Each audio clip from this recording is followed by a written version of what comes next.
Welcome to Fahamu Cafe, Kilimo Biashara Fahamu Cafe. Yeah. And in this session, I'm told that to cover and introduce Kilimo Biashara. I know many people, when I tell people that I'm going to the field, they tell me, make sure unaniletea viazi zenye mnalima. And I tell them, no, we don't do the actual farming. So what do you do? That means many people do not understand exactly what Kilimo Biashara is all about. In this presentation, I just decided to, I am told that it's an informal learning session, so I'm not focusing a lot on the PowerPoint presentation, but in this slide, I decided to use it so that it can help the participants to clearly understand the whole concept about Kilimo Biashara. And as you can see, it's about the value chain of the crops that are supported in the project. From input suppliers down here, these are the farmers, to the producers. No, input suppliers are the agrochemical companies who supply these inputs to the producers, who are the farmers. Then the produce is transmitted to Sunray for onward export to Denmark in destination co-op shops, which are, we mostly equate them to our supermarkets. So co-op shops are the big supermarkets in Denmark who are the recipients, then the Danish consumers. So if you understand the whole chain, then at the right side of the slide we show where Kilimo Biashara is acting in terms of the value chain. Between the input suppliers and the farmers, that's where we interact, and of course in liaison with Sunray, who is the exporter. So mainly focusing on the 4 areas in terms of capacity building, on-farm capacity building, technology training, input and capital, facilitating farmers to enable them access input and capital, because this, we'll see later that this was one of the main areas the farmers had a challenge in terms of accessing the right inputs in terms of seed and fertilizers and the like. Then the contractual relationship between the farmer and the exporter. We all understand that the export business is always not so good in terms of who is buying my produce. Is he buying at the right prices? Kuna unyanyasaji, that's what we may call it.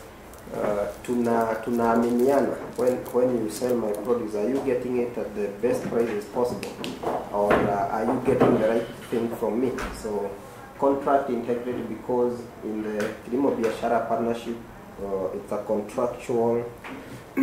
a contractual arrangement whereby the farmer is contracted to deliver a certain amount of produce of the particular quality and quantity. So all that care comes in between to manage that in terms of ensuring there is no kufinyiliana as a go between that, is it? Na kama kuna maswali as we move on, it will be welcome. So in terms of Kilimo Biashara project, it was guided by these 4 main points as the problem areas, in terms of looking at ways of how to handle rejects. Rejects are those produce that the farmers produce but they, in one way or another, will not meet the required specifications for export. So yes. Maybe to make it as a different way of making it a little bit clear. What you want to understand, if you move to the previous one, what you want to understand so that you can see how we come in, is that co-op, what we are calling co-op shops there, is the largest supermarket chain. It's a cooperative with about 1,300 supermarket outlets. You know, like in Denmark, the way you'd imagine a big Nakumat with 1,000 shops. They have an interest in ensuring that they have supply from Africa in perpetuity. and therefore they've come to us as part of the guinea pigs to try and see how we can improve the whole system so that they are assured of the right quality of produce and at the right time, what we call time rate, with all that. And then the assumption here is that the results they learn from this Kenyan project, they will be able to use it in other supply chains in other countries. So these co-op shops actually are our donors. You know, it's like not giving you money to try and see how they can improve their own supply chains. So when you look at it that way, what we did then when we are starting the project, which is the slide Mbogo was going into, is that we looked at what are the problems that afflict the supply chain, especially between the farmer and Sun Life. Sun Life is one of the larger export companies in Kenya, which mainly exports to the co-op shops. So we looked at those issues, and those are the issues that the slide now Mbogo was going into.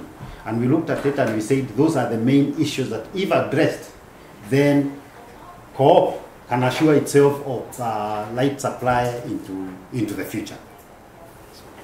Good. So we're saying that number one is issues of how to handle those rejects. And as I said, it was seen to have been placing a heavy burden on outgrowers. Now, outgrowers, these are farmers. And again, depending, I mentioned about contractual relationship between the farmer and Sunrise. Farmers, in most cases, feel that Sunrise, as the exporter, is injustifiably treating their produce as rejects, whereas, in their opinion, it is not. They don't think that it can be termed as a reject. So what is reject? Reject. Sorry, I'm here to help you. And what is reject? Yeah, as I had mentioned earlier, rejects, it's not necessarily bad produce that it's rejected. It is that produce that the farmer has produced, and in terms of export specifications, they feel that it does not meet it in terms of maybe it's shorter in length, yeah, it's curved, whereas they need straight, yeah. But in terms of production, it's the best of what they have produced. It's only that in the category of the specifications, it doesn't meet those ones. So they will feel that if I grade my produce as grade A, then you go and say this doesn't meet grade A specifications, then it's rejected. Either it graded and part of it rejected, and in the whole of that process, there is the whole of that. Remember, these are horticultural crops, and they take very short time before they start maybe dehydrating and losing value. So in the whole of that process, if you reject my 50 kgs today, and I'm expected to get back my rejects on after 2 days, then that produce is not utilizable because it has undergone a lot of value loss. Number two was the issue of insufficient input and capital support, and this was just to understand this better in terms of access to inputs and capital. Inputs like fertilizers, seeds, you realize that farmers will always say that I don't have enough money to buy certified seeds. Even our local maize farmers, they will have a harvest this year, they will thresh and put aside some for replanting. But with continued use of such kind of seeds, you realize that after maybe 2-3 years, you realize that your yields will go down, and you will start saying, oh, the rains were not good, I don't know what. But the primary problem was in the seed. So because of most of them were saying that they don't have enough money to buy the certified seeds and all that, and fertilizers, we came up with a means of helping the farmers to try and access small capital to buy their seeds. And now this brought in the component about group savings and loans amongst farmers, so that we are not going to them to tell them that now here we have a solution to your insufficient capital. We have a way that we can engage. Then after that, you'll be able to have small loans, because mostly seeds and or inputs in general will not cost an amount that will take you to leave Karatina or Kirogoya to go to Karatina to get a loan from a bank. It will mostly be 5,000 Kenya shillings, and since we don't come with a solution to give you money, where can you access that small monies? It's only through group savings. Number 3 was skewed risk sharing between Sunripe and their growers. Yeah, risk sharing. Maybe Maina, you can elaborate on risk sharing. The issue of risk sharing is that here is a contract, and I want to explain that normally, even when we call them contracts, the contracts between farmers and such big companies is basically a rough rate arrangement. It's not something, you'll find that normally it's very difficult to enforce them legally. Like it will be very difficult for farmers to take Sunlight to court and actually win. So even when we are calling them contracts, they are normally gentleman's agreement. And what has happened is that you'll find that the exporting companies always make the contract in such that if there is any risk, the farmer will most likely bear the larger part of the risk. That's what we are calling the skewed risk arrangement. And therefore part of what part of what Kilimo Biashara was supposed to do is find a way of ensuring that we even out on the risk, so that if there is an issue, then as the farmers are suffering, so is Sunlight. Okay, thank you. Excuse me. Yes. Is Sunlight a Kenyan company, or is it also a multinational? It's a Kenyan company, but it operates in Kenya under different names: Kenya, Tanzania, and Ethiopia. And now that links to number 4 problem area about limited mutual understanding of the needs and interests of other stakeholders in the chain, affecting collaboration in the selected value chain. So, like I said here, it's a mutual agreement that I tell you to produce this amount. Will I get it by the end of the day? I need products of this quality. Will I get it? So managing that relationship between all the stakeholders in the chain. Yeah. Now, any question about Kilimo Biashara as a project? Before now we move to the today's theme about how to take care of your shamba. Maybe what we could explain here is where do we work. As you know, we are based in Nairobi, but we are working with farmers in Kenango, a place called Njoroge. We are also working with farmers around Karatina. Essentially, when the project was designed, you'll find that Sunlight had a responsibility in terms of the fact that any farmer that you work with must be a farmer who is contracted to supply Sunlight. So wherever we are working per Sunlight's per Sunlight's interest. So what we did is that we contracted a couple of groups that Sunlight was working with even before Kilimo Biashara, what in our language you call the mode groups. These are groups that had already been contracted by Sunlight, and we have 2 in the Karatina region, and we have 2 in we have 2 in Karatina region. Essentially, the idea was to try and see what are the problems they have been having before we came in. And then we went in for new groups, what we call new groups. Not new groups in the sense that they were starting to farm. They have already been farming even with other companies, but they had not farmed with Sunlight. And therefore, we picked on them so that then we can kind of hybridize the experience. So in Kenango, they are all new groups. In the Karatina side, they are all old groups. And then because of the regional agroclimatic differences, you'll find that in the Karatina region, we are growing mainly green beans, And we were supposed to be growing baby corn, which is eaten like a vegetable. So that's what we are growing in the Karatina region. In the Kenangop region, because of its temperate climate, there we are growing some kind of peas that we call snow peas and sugar snaps. Very complicated in terms of its production, very complicated in terms of its requirement for agrochemicals and all that.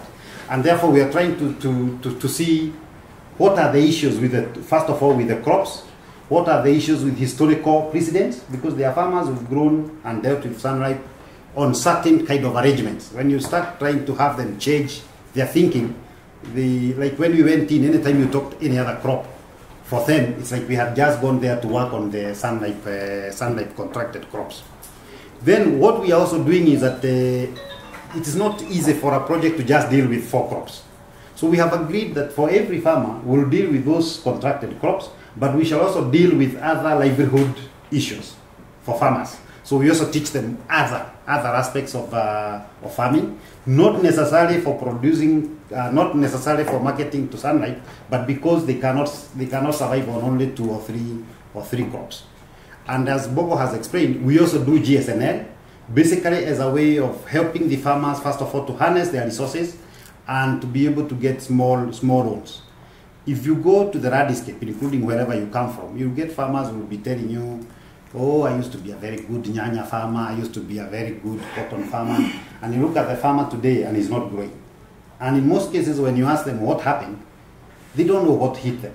But in most cases, what happens is that Waitito will be a good farmer, grow good cabbage, grow whatever, make big money, but instead of having a bit of the portion in terms of profit kept aside for future investment in agriculture, she instead puts up a good house.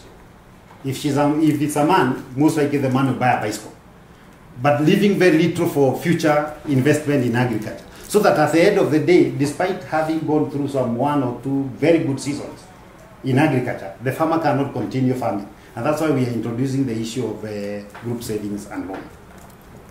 I don't know if there's questions that we can answer before he goes into the next, in terms of Kilimo Biashara. It's a 3-year project. It ends technically December this year.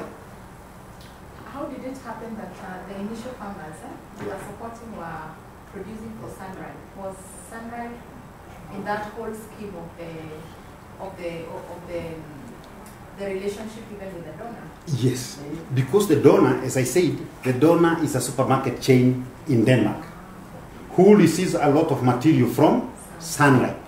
So this donor, this owner of the supermarket, is the one that has contracted us to work with sunlight and its farmers to try and see if we can ensure that the relationship between the two will allow continuity in terms of supplying, timely supply of produce. So in that case, we couldn't go into any place. For example, if you went to Moranga, where sunlight is not contracting farmers, then sunlight cannot play ball, isn't it? For it to be part of the arrangement, it must be where they are already doing business. And even these crops that we are calling contracted crops, we didn't have a choice.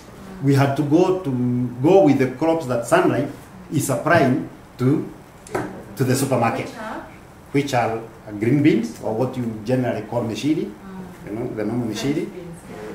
These days we don't like the word French beans. Because essentially the only reason we call it French bean is because the very initial seed around 1972, when the whole idea of meshiri came from France. And therefore everybody called it French bean. But the bean we are growing now is our own bean that we have produced. So people have, actually some people get very offended when you call them French beans. Instead they want to call it Kenyan bean, or you call them just green bean. But it's basically that meshiri. The other crop is baby corn. And baby corn, we have agreed what it is. The other crop are these 2 peas that we call snow peas and sugar snaps. Actually, snow peas and sugar snaps are like, you know, the peas that we eat, the garden peas. Is a type of garden pea, if you wish, for lack of a better way of explaining it, that is eaten at the leaf level before it forms the seed. So as soon as it forms that kafrat thing, before it forms the seed, you harvest it at that point with very high sugar content. But then it's also very tricky in terms of production, because the timing at the timing at the point when you want to harvest gives you a very small window or short window. In terms of if anything happens, it affects the actual. It's like being carried by a piki. That if anything happens, it lands on you, as compared to if you're in a car. The normal garden pea, even if there are hails or someone messed it up, you mess the cover, but the seed is still, yeah. So that's how we decided on the groups and on the crops. So you have stuck with those farmers that are prescribed by Sunrise? Yes, we do not have a choice. Only recently, actually last year, September, did we even agree that for those contracted farmers, and as far as Sunlight is concerned, we can deal with other crops that do not necessarily end up in Denmark. But they must end up with Sunlight for local market. If you go to the local market now, you'll find that because of the export trade becoming a little bit tricky, sometimes we are thinking it's because consequent actions, have consequences. Yes, you remember that.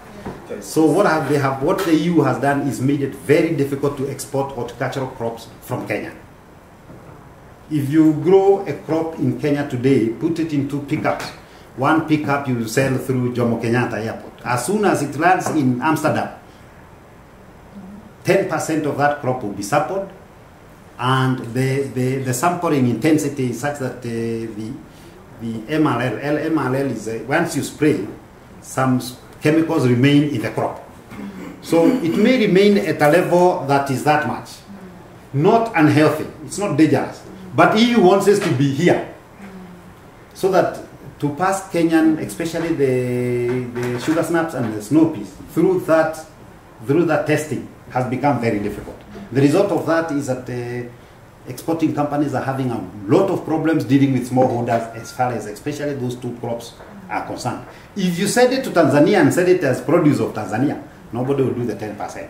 So people are suspecting that maybe the kit, you know what I mean, consequences. So those are the issues. So we don't have a choice. We have to stick with what Sunlight is growing. And eventually, before that, we had to stick with what Sunlight was growing for crop and for Denmark.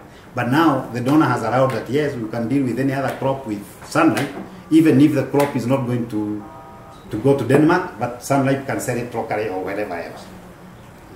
Yeah, and just to add on the issue of who comes on board, if Sunlight feels that they have exhausted the farmers' capacity, the current farmers' capacity, and they need more, then they are at liberty to recruit another team to produce for them to meet the required quantity. If and only if they have exhausted the current farmers' capacity to produce. Because there is always a limit as to where or how much the current farmers can produce in terms of land size and capacity. Good. Now, away from Kilimo Biashara. Maybe one thing is that if you look at the traditional care farmer, it's normally we keep talking about working with the poorest of the poor. That does not apply for Kilimo Biashara. Kilimo Biashara is not about this peasantry. Kilimo Biashara is about creating wealth. So we deal with farmers, some of them, if you go to their homes and you don't understand the project, you'll be wondering what the hell is care doing here. But it's because we are dealing with a completely different set of farmers, not the traditional poorest of the poor. No. Yeah, our slogan is creating wealth through agriculture. It's not alleviating poverty. There we are.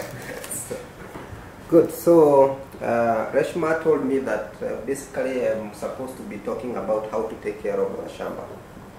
And somebody this morning asked me whether I have a shamba. It was a tricky question. They told that person that I only have a small plot. That aside. So how many people have shambas, or how many people do farming here? Then we don't have shambas to take care of. So. I have a small shamba where I just grow my kitchen garden. Veggies for home consumption. Good. Majority of us have somewhere to Then, what do we term as farm productivity? Because if you have a shamba, even if it's this size of the yard, then you farm sukuma wiki, and aren't you concerned of how much you will get from that piece of parcel? Yeah. You can't just plant and whatever just comes you take. Even if haitoi kitu unasema ni sawa. Does that happen? Sorry? No. So, in most cases, I'm looking at farm productivity in the perspective of Kilimo Biashara. And this will mainly be my presentation in the perspective of Kilimo Biashara. Meaning that your farm is your kashop. So, that whatever you do in that farm, you are doing it in hope that you get something that will give you profit. Hata kama hautaenda kuuza huko kwa soko, you will use that yield or whatever will come out of your farm to supplement what you would have bought. And in that case, farm productivity is very key. If you continue farming without caring of what happens to my farm 2 years, 3 years, 10 years down the line, you will always be losing on what you get. So we thought that we talk about fertility and agronomic practices. Farm fertility. What do we mean by this? Who can guess? It's not hard. Grace kwanza ako na shamba kubwa sana in this Nairobi, and she does farming. Tell me, what do you mean, or what would you describe as your farm fertility? It's the ability of the farm being able to Yes. Okay, that's more high level and technical. Yeah. If you can be able to define production per acre or per hectare, then you'll be a smart farmer. That it will show that you know if I plant one bag of seed of maybe maize, I'm expecting this much of the yield. So what happens if you see that yield which you are expecting, it's not what you've gotten? Then you know that you have a problem somewhere. If it is down, you know there is a problem probably with the soil or your way of cultivation, right? So we decided to look at technology in terms of use of improved seed. What else? Technology. New farming methods. Shocked. I thought you're farmers. When we talk about farming technology, it would basically mean all those things things like fertilizers. What kind of fertilizers do you use? Do you use DAP, or less if you consulted an agric, he would have advised you to use a different type of fertilizer. How much of that fertilizer do you apply? How do you apply it? You know the actual technology. If it's seed, what seed are you using? Are you using, if there are like some of our friends here, are you still planting those Nyamura maize varieties, or else you should have shifted to hybrid? You know, if you are Kikuyu, are you still planting a Vigo instead of hybrid? If it's hybrid, are you planting the right hybrid for that region? Or are you going to Mount Kenya region and trying to plant HB hybrid 511? You know, that's what we are calling technologies. Things that you must do the right way. Are we together? Because even if you applied a lot of fertilizers, but at the end of the day you have the wrong seed, still you'll find that you cannot get the crop that you are looking for. So we are looking at that technology in that sense, not just in terms of improved seed, but in all those other aspects. That's just an example. So you look at your farm and your farming practices in terms of... Sorry? Yeah, I was going to say irrigation, for example, is also technology. Are you irrigating or are you rain-fed? Depending. Any question?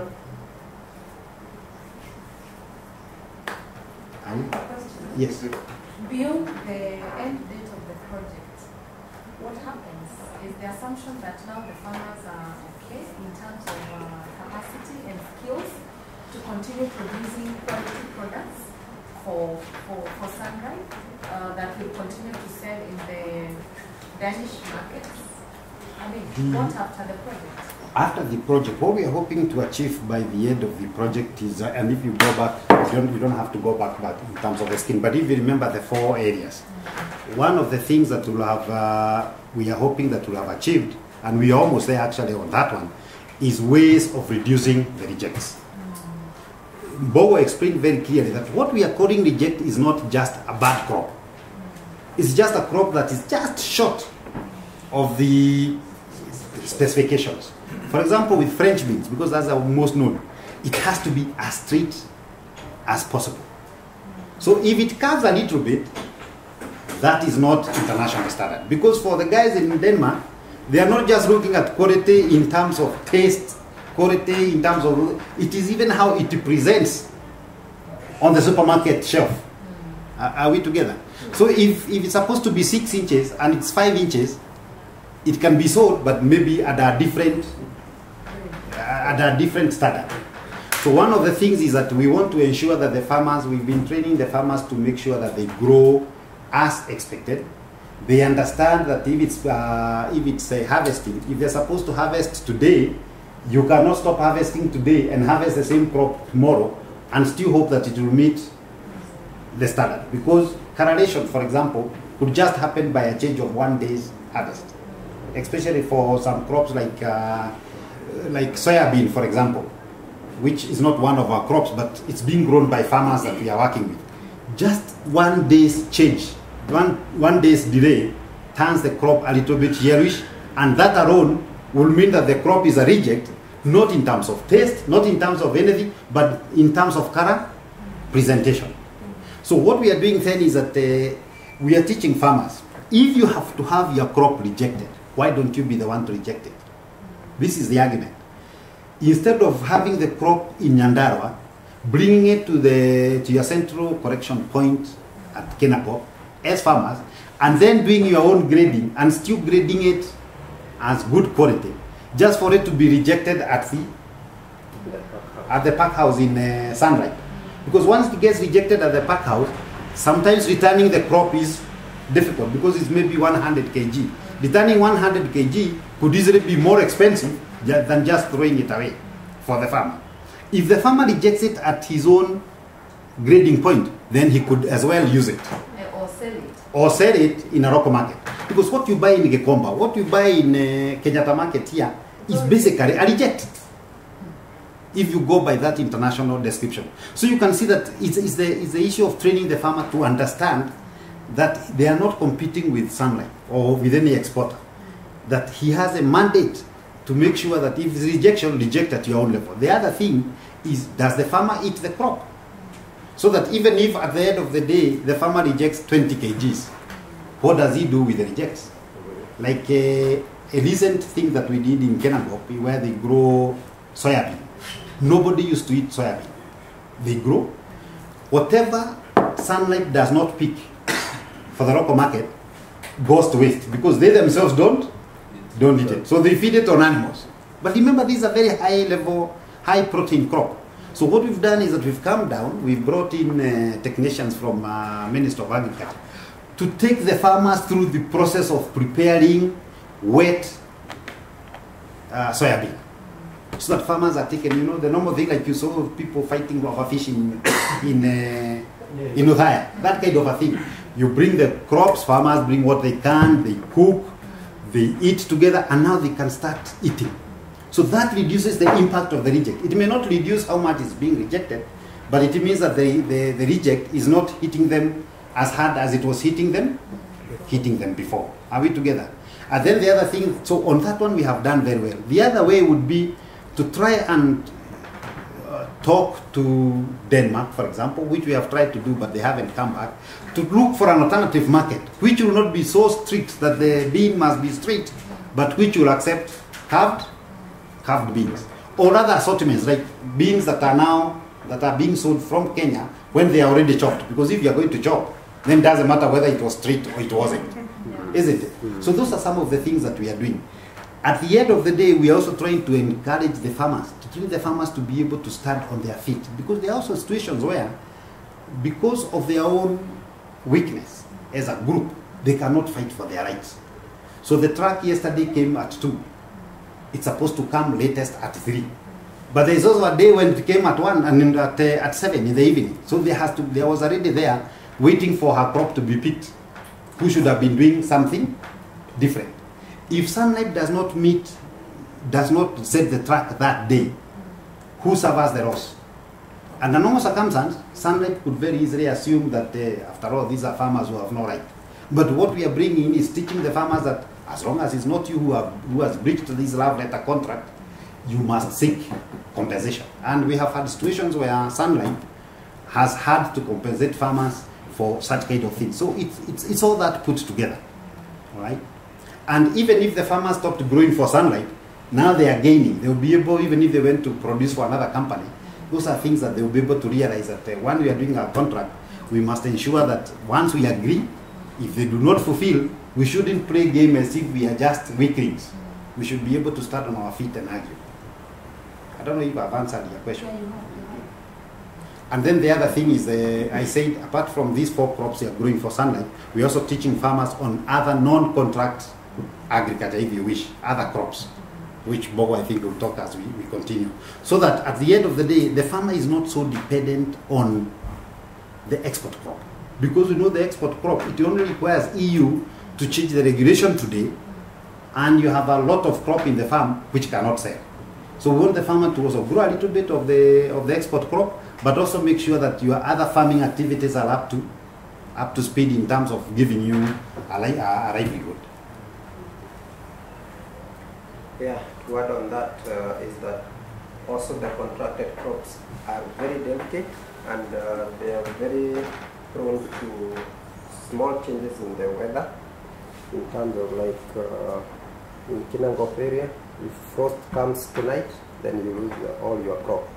Then the question you ask yourself is if you were just having that crop only, what else or what other alternatives will you have to take care of your other household expenses? So we try as much as possible to tell the farmers to diversify. Look for other crops that you can grow, of course short term, medium term and long term, that will cushion you in case these natural calamities hit. Yeah. So let's go back to our farm productivity. We've looked at the technology part of it, and the others are density and timing. So what we are saying is that in terms of density, there is always, what do we call it? The carrying capacity, is it? Mm-hmm. Yeah, there is always that carrying capacity of a particular piece of land. How much pieces or seedlings of cabbage will your quarter acre hold for maximum production? That is it. Sio ati Bruce anasikia ukulima ya mboga ni lucrative, then he wants 2,000 cabbage. Then anapanda with spacing too little that the crop itself will not have sufficient space. Will that crop yield good yields? No. So in terms of density, or ama unaweka space mingi such that the number of seedlings are too few for maximum production. So there are all these areas you need to observe when you are when you are organizing your farm in terms of what you are farming. And I think density, sometimes this is one area where most of us who are farmers may not be taking very seriously, but it's very important. If you traverse the rural area, you'll find people who have planted either too close, that the number of plants in that unit area are far beyond what is recommended by CARI and Ministry of Agriculture. And in that case, they can't grow because they are competing for very little resource in terms of nutrients and all that. Or they are so sparse that an area that perhaps should have carried maybe 2,000 heads of cabbage is now carrying 500. The problem here is you are using your effort that should be giving you 2,000 on a farm that is only having 500. So while the cabbage itself may still produce very well, but you have wasted labor, you have wasted fertilizer, you have wasted efforts, and of course you've also wasted opportunity. I don't know if that is getting clear, because you have to make sure that the cropping density is the optimal that is recommended by the Ministry of Agriculture. Are we together? But normally you find that in the rural areas that is something that is not respected. Maybe for the very scheduled crops like coffee and tea, where the law applies. But in most places, utakuta moja hapa ingine pale. But the guy still weeds in between, where there is nothing, thereby wasting efforts. Right? Any question? Good.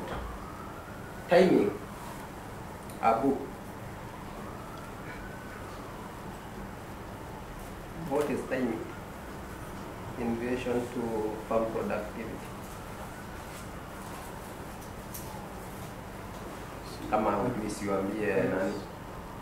Jirani bila kusaidia. The right period. Plan. Okay. I just wanted to alert you to concentrate. Sina ubaya. Yeah, it's the right timing to be able to know that when I plant my crop today, when do I expect it? And also to mention that many of us whom we call ourselves farmers, we actually do not know how long does this maize variety will take on the shamba. How much time will this cabbage variety take on the shamba? So sisi tunasikia ukulima wa nyanya, unakimbilia nyanya, unapanda, only to get that maybe it matured before you expected, or before the season or market, you get. Yeah, or it delayed because it's a different type of variety which needed different type of care. So you lose on the timing. Wewe yako inakuja wakati wengine walishatoka. Ama it didn't perform because you timed it wrongly, you missed on the rain season, you get. Yeah. So all these things play towards how much your farm will produce.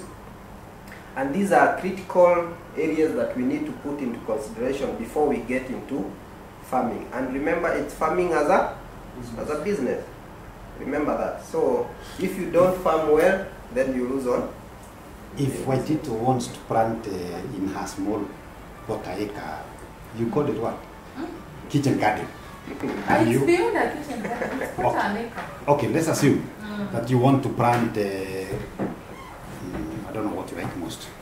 The courgettes. Courgettes, for example. You would most likely be planting courgettes for two purposes. One is that you would want for domestic supply in your own home. The other one is most likely that you would also want to make a few cones. Just imagine a situation where when you plant your courgettes, because you did not do the right timing, all your neighbors also have courgettes that maturing at the same time, then what you end up with is what we call glut, isn't it? Because everybody has his, so nobody is going to buy from you. You waste. But if you had a way of telling that because I have superior technology in terms of irrigation, for example, when everybody is planting, I won't plant. But I'll plant mine, timing it in such a way that it will mature at a point when nobody else around where I am has the same courgettes. Then you'd expect that you'll make better money. So when we are talking about timing, it's timing in terms of all operations, not just planting. Like from thinking in terms of if I plant it today, when will the crop hit the market? If I plant today, when will I be expected to do weeding? So that then you can start arranging for the right facilities for that weeding. In most cases, what we say is that think not from production, but think from the market. Think in terms of the market and then work backwards. That I want my cabbage to hit the market in March. Because I know in March, most likely, that's the time when cabbage, and actually that's the truth, isn't it? Even March, now, March is around when, between now and end March, this is when cabbage for a kichwa moja 2 years, cabbage will be going for 50 shillings.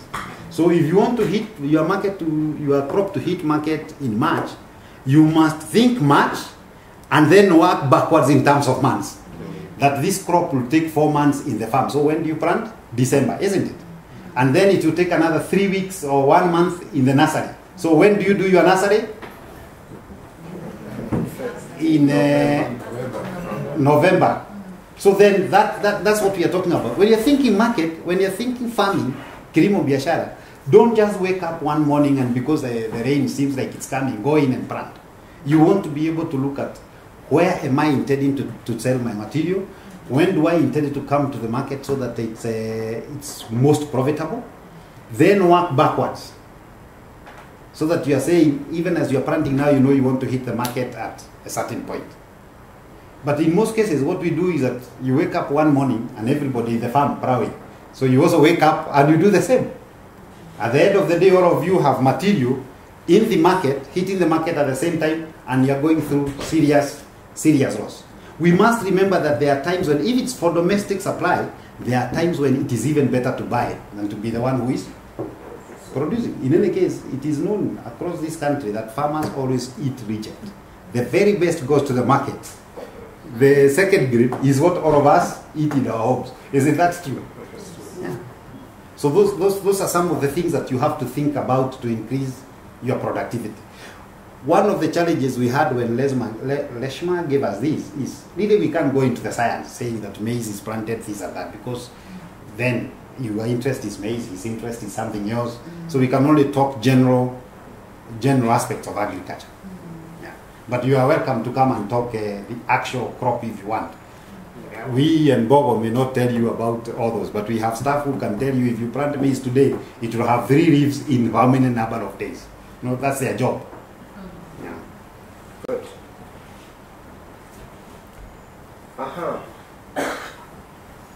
Improving soil fertility is one other area where most farmers do not take keen interest on.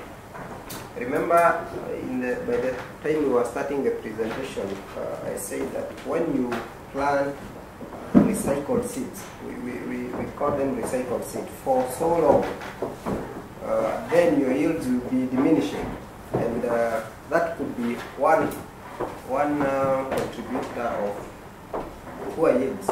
But the other thing is about soil acidity, because of continued use of fertilizers. One of the challenges we had in one of the areas we are working in Njoroge, was that the farmers were reporting reduced yields. Every other season, the yields are going down. So we asked ourselves, what is going on? Oh, they say there has been a new type of pest that has come.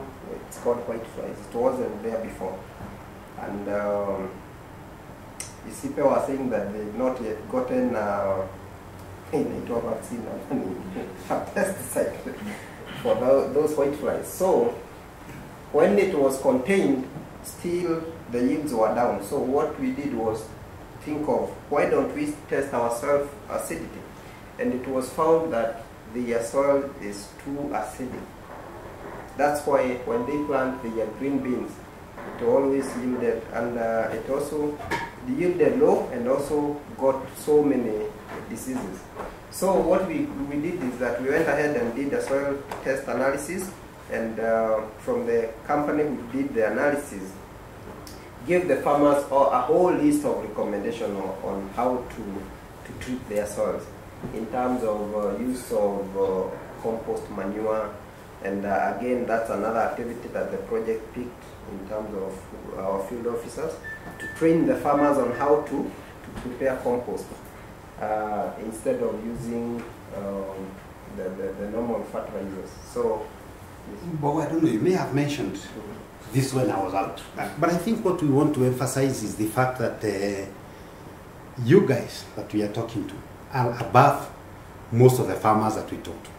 But yet I know, because I'm one of you, that when we go into farming, we sometimes use the same traditional ways of doing things that our parents have always used. it's time to plant maize in a certain place, DAP is a fertilizer to use. Isn't it well? Those who grow maize. But you know, we should be able to go beyond using DAP. Maybe you continue applying DAP, while your farm has no problem with DAP. It should be using maybe the superphosphates, fertilizers, other types of fertilizers. Do you know, to do your farm fertility, what is this called? Testing to tell you what kind of nutrients you need for your farm. It requires not more than 1,500 shillings per sample. Cheap. In fact, with 5,000, you've already, depending on whether you are the one who is going to take the sample and take it to the laboratory, or you're going to invite the laboratory guy to come and do it for you, you have results that will analyze your farm and tell you that your farm has this inhabitants, has this kind of deficiency, and therefore maybe instead of continuing to use DAP, you should be using more of the phosphate fertilizers. And you'll find that the phosphate fertilizers are even cheaper than DAP. But if you've continuously applied DAP because that's what you found your mom doing, so you're still doing it. Isn't it? Sorry, it looks rude, but sometimes that rudeness is what helps things to stick. Cynical? Yeah. Anytime you think about fertilizer for your maize, have you ever thought about other types? Normally it's DAP. Yes. But maybe your farm does not require DAP. Or if it does, maybe it doesn't require the large quantities that you keep applying. With only a little bit of investment, you could bring in the crop nutrition analysis fellows. They'll do your research and they will advise you on the right fertilizers that your farm actually requires. The problem is where to take those samples. No, I want this now. I'm talking from experience, having managed agriculture projects. The major problem is today I was sick and I'm the one who went to the hospital seeking the doctor, isn't it? The converse is true when it's agriculture and veterinary. Shamba yako ni mbaya, ukiongea na mkulima ati anasema mimi sijaona mtu ya agriculture hapa. Ukimuuliza, do you know where that guy lives? Yes, I know he lives nyuma ya duka ya Kiprotich. Umewahi kwenda huko kumuita? Hapana. So now you expect that Minister of Agriculture guy who is only one in a location, first of all to understand you have a problem, and two, to bring himself to your farm. Yet when you are sick, you are the one who seeks the what? The doctor. We must change it's the attitude aspect of it, that you must be the one, you must be the one seeking the Minister of Agriculture. It is not a problem having your soils tested. It's only that in most cases, traditionally because of government freebase, we have been used to government doing these things for us. Now that government has gone into what they are calling demand-driven approaches, all of us have relaxed. Are we together? Okay. So it's a challenge we have. Don't do it the way you found your parents doing it. Put in some science. Okay, and if we may need such services, we have guys whom we can link you with. We've worked with them in our project. I'm told that we are not doing so well on time, so I'll quickly rush to the remaining slides. The other one about soil fertility is use of manures, we've mentioned. Soil and water conservation. Remember, when your topsoil is gone, then what you are left with is just a field which can barely give you anything. Because we all know from our little agriculture lessons that the most fertile soil is the topmost soil. So we have to have strategies and measures to make sure that it remains on our farm. And especially those who are on slopey fields. Yeah, through grass stripping, kupanda nyasi ama dhara. All of us know dhara. Yeah, napier grass. And here I've indicated it should be along contours. Sio kama kule kwa kina Birit. Birit ni kwenu ni kule kuna kaibi kwa majani kai. Ni kuflat. Whoever comes from those slope areas, when your brother amegawiwa shamba na mnataka kugawana ati mnapanda nini? Ati napier grass, ujue huku ni kwa Birit na huku ni kwa brother yake. Across kutoka kule juu mpaka chini, hiyo haikusaidii. Sawa? Are we getting? Yeah, so it should be along. Yeah, so that mchanga ikitoka huko juu inashikiliwa na nini? Na napier grass. Sustainable farming. Basically, when we talk about sustainable farming, like sustainability is an English word, but what we are saying is that if you go to the landscape, you'll find many people who will tell you how good farmers they were, and you also know that people used to do very well in farming in the past, but who are not doing it today. Among many reasons what they may have dropped from farming could be that when they were doing very well, they were not reinvesting. And that's one of the major problems we have in this country in terms of agricultural work, that we do not reinvest. If you go to Nyandarua, you'll find that dams that were left there by the colonial pharaohs as they left, but because we didn't have respect for them, all of them are now silted. You'll find boreholes that were helping people, they are all now blocked and all that. And it's the same case with us. You farm, you get a produce, you sell, you make money. Instead of putting a bit of it for next season's planting, you buy a bicycle, you sometimes pay dowry, you do all those things, so that at the end of the day you have no money for reinvestment. But what we are saying is that if you are thinking about sustainable farming, you must think of yourself as a farmer now and a farmer in future. And when we are doing it in the village, one of the things we keep asking farmers is to define who is a farmer. Forget the English, the more seductive definition of a farmer that Bilil could be a farmer because he has somebody he has employed. But most of the farmers that we have, they themselves are the ones that work on the farm, isn't it? If that farmer broke his leg, we used to call him a farmer. He is not a farmer, he's like a donkey. A donkey is only useful as long as it can carry goods. If it broke a leg, in most cases, most of us would most likely kill it. Because it's no longer, in the new sense of, in the new definition of a donkey, that is no longer a donkey, isn't it? And if you think in terms of farming the same way, a farmer is someone who is strong and healthy. So what we ask ourselves is, well, all of us work with care and we have pension scheme. What will the farmer do when eventually he becomes too weak or she becomes too weak to get into the farm? And therefore, when we are talking about sustainable farming, we are looking at the farmer who farms today and makes arrangement when he's strong to be able to eat from, if you know what I mean, to live off the farm, even when by bad luck he's broken a leg or he's grown too old to go into the farm. And for that to happen, we are talking about a couple of things that you need to think. One of them is that you must think in terms of cropping regimes. What do you actually want to grow? And if you are growing, you must think in terms of growing things that are learning the whole spectrum from very short term to long term. Short term could be things that you grow today. What is this? Thoroko is what? Kunde. Yeah, kunde. I was looking for the word that people would ask. Kunde you plant today, 2 weeks from today, you can crack off and eat the leaves, isn't it? So it means that if you wanted money and you timed very well, in 3 weeks, you have planted and you have sold. You've made money. Very short term. If you are growing cabbage, you are talking 5 weeks. If you are growing bananas, if it's in Central Province where I come from, you need a whole 18 or 14 months before the banana starts what? Giving you a produce, isn't it? Well, if you're in Nyanza, it could be 9 months.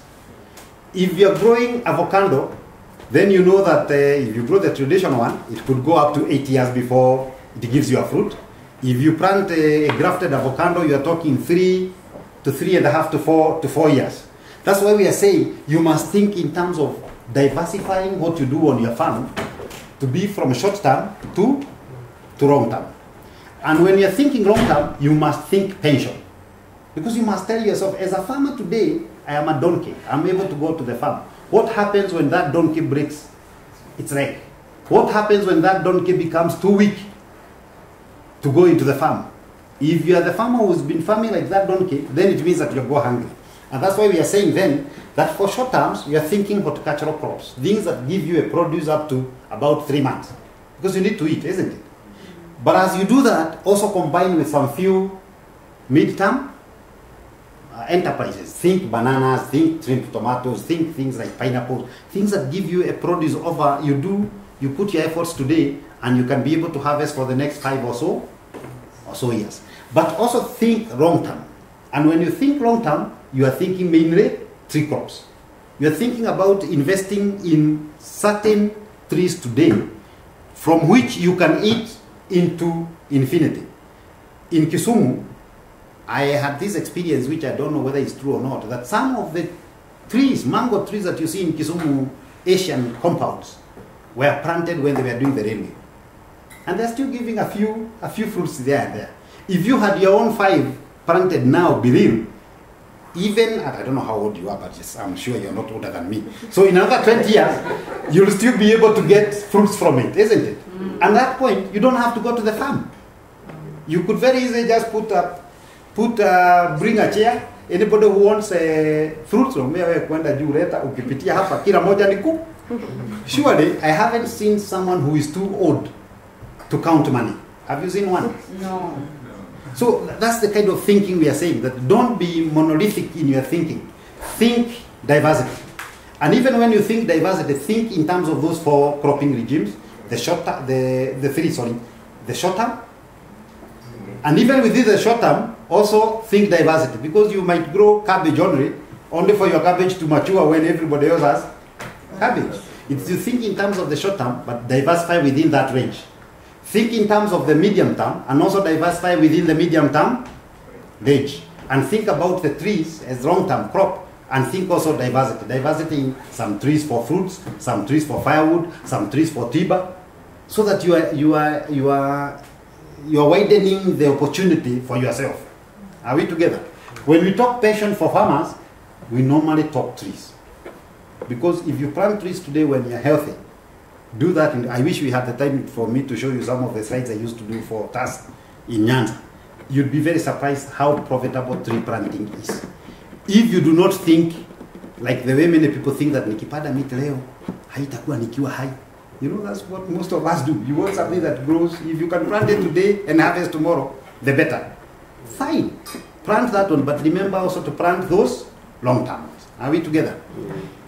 And as you do that, remember to always think in terms of conservation to livelihood link. Don't go and farm your farm like you're dying tomorrow. Make sure that even as you work on your farm, you're working on it and you're conserving it so that it can continue being productive. If you go to the landscape, you get people using statements like mawe imemea. See, you have heard that statement. Ati mawe shamba yangu sasa mawe imemea. You know what they forget? It's not the stones coming up. It's the topsoil that is being carried away by erosion, and therefore stones that were hidden below are now popping up. And watu wakulima wanasema ati mawe imemea. Na nisipipali sana. Umesikia hiyo kwenu, sio? Yeah. So I don't know if, because of time, there are questions you want to ask about that area. As I said, the problem we have is that we can't talk the science, but we can talk those general issues. If you plant mangoes today, grafted, 4 years down the line, you have your mangoes growing, and you can eat from those mangoes for the next 50 years, maybe. Yeah? I thought that it would be good if I share some of the farms that I've ever come across in our normal business. This is a not so well conserved land. Hii ni kama ile nilikuwa nasema unakata shamba from top to bottom with napier grass. You can see this portion and the other one there.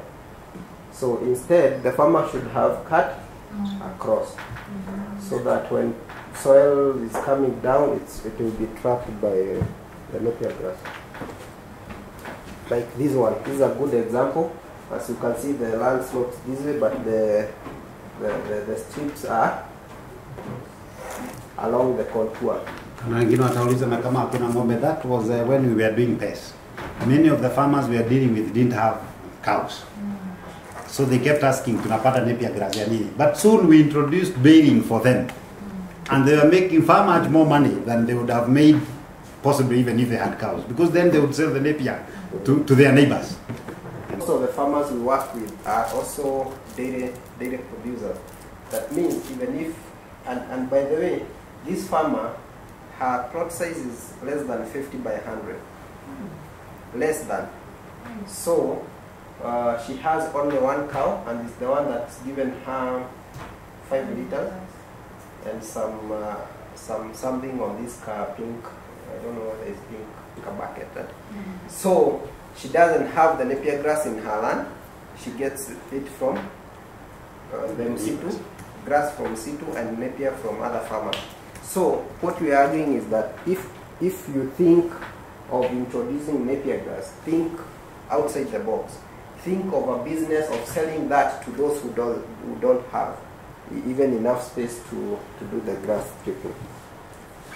So other crops introduced in the areas, this kind of works magic for us because it's never been heard anywhere else that arrowroots can grow even hapa kwa hii nini yetu, hii gardening.